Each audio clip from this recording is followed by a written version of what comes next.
Hello friends, welcome to Riches kitchen. இன்றைக்கி நம்ம கிச்சனில் இறால் வறுவல் எப்படி செய்கிறதுன்னு பார்க்கலாம். இந்த இறால் வறுவல் பார்த்திங்க அப்படின்னா நெய் சாதம், தேங்காய் பால் சாதம், அப்புறம் ரச சாதம் இதுக்கெலாம் ரொம்பவே ஒரு அட்டகாசமான சைடிஷாக இருக்கும். வாங்க இதை எப்படி பண்ணுறதுன்னு பார்க்கலாம். இப்போ ஒரு கடாயில் ஒரு 3 டேபிள் ஸ்பூன் அளவுக்கு நல்லெண்ணெய் ஆட் பண்ணிக்கிறேன். எண்ணெய் நல்லா காயட்டும். காய்ச்சதுக்கு அப்புறமா ஒரு ஏலக்காய், ஒரு 2 கிராம்பு, ஒரு 2 பட்டை ஆட் பண்ணிக்கலாம். இது நல்லா பொரியட்டும். இது கூடவே ஒரு 2 பச்சை மிளகாய் ஆட் பண்ணிக்கலாம். இப்போ எல்லாம் நல்லா பொரிஞ்சதுக்கப்புறமா 1 கப் அளவு சின்ன வெங்காயம் கட் பண்ணி வச்சுருக்கேன். அதையும் இதில் ஆட் பண்ணிக்கலாம். சின்ன வெங்காயம் ஆட் பண்ணால் டேஸ்ட் ரொம்ப நல்லாயிருக்கும். இது கூடவே ஒரு 2 கொத்து கருவேப்பிலை ஆட் பண்ணிக்கிறேன். இப்போ ஆட் பண்ணிவிட்டு நல்லா வதக்கி விட்டுக்கலாம்.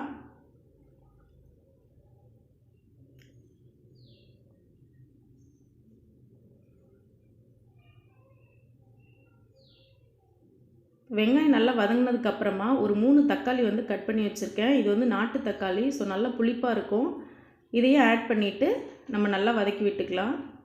இது கூட கொஞ்சமாக உப்பு சேர்த்துக்கலாம். அப்போ தக்காளி சீக்கிரம் வதங்கிடும். இப்போ எல்லாம் நல்லா வதங்கினதுக்கப்புறமா ஒரு டேபிள் ஸ்பூன் அளவு இஞ்சி பூண்டு விழுது ஆட் பண்ணிக்கிறேன். இதனோட பச்சை ஸ்மெல் போகிற வரைக்கும் நல்லா வதக்கி விட்டுக்கலாம்.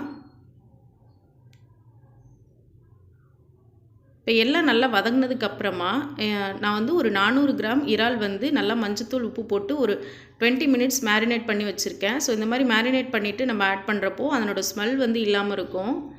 ஸோ எல்லாத்தையும் நல்லா வதக்கி விட்டுக்கலாம். இப்போ அடுப்பை நம்ம சிம்லேயே வச்சு வதக்கணும். இப்போ இறால்லேருந்தே நிறைய தண்ணி வரும். ஸோ அந்த தண்ணியிலே பார்த்திங்க அப்படின்னா இறால் குக் ஆயிரும். ஸோ அப்பப்போ இடையில வதக்கி விட்டுக்கலாம்.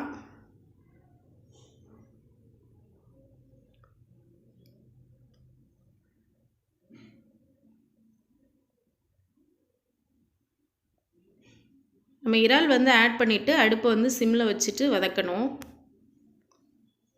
இது ஒரு 3 நிமிஷம் போல் ஆகும் வதங்கிறதுக்கு. ஸோ தண்ணியெல்லாம் நல்லா வற்றிருச்சு, இறாலும் நல்லா குக் ஆகிடுச்சு. இப்போ இதில் நம்ம வேணுங்கிற மசாலாலாம் ஆட் பண்ணிக்கலாம். ஒரு 1/2 டீஸ்பூன் மஞ்சள் தூள், 1 டீஸ்பூன் தனி மிளகாத்தூள், 1/2 ஸ்பூன் தனியாத்தூள் ஆட் பண்ணிக்கிறேன்.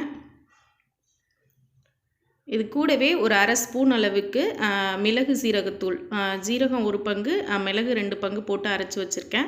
ஸோ அந்த தூளையும் ஆட் பண்ணிக்கிறேன். நீங்கள் அப்படி இல்லைன்னா ஒரு 1/2 டீஸ்பூன் ஜீரகத்தூள், ஒரு 1/2 டீஸ்பூன் மிளகுத்தூள் ஆட் பண்ணிக்கலாம். ஸோ எல்லாத்தையும் நல்லா வதக்கி விட்டுடலாம். இதனோட பச்சை ஸ்மெல் போகிற வரைக்கும் அடுப்பை சிம்லே வச்சு வதக்கி விட்டுக்கணும். தேவையான அளவு உப்பையும் சேர்த்துட்டு வதக்கி விட்டுக்கலாம். எல்லாம் நல்லா வதங்கினதுக்கப்புறமா கொஞ்சமாக கொத்தமல்லி இலை தூவிக்கலாம். அவ்வளோதான், நம்மளோட இறால் வறுவல் ரெடி ஆகிடுச்சு. நீங்களே இதை ட்ரை பண்ணுங்கள். ட்ரை பண்ணிவிட்டு பிடிச்சிருந்தா மறக்காமல் சேனலை சப்ஸ்கிரைப் பண்ணுங்கள், லைக் பண்ணி ஷேர் பண்ணுங்கள். தேங்க்யூ.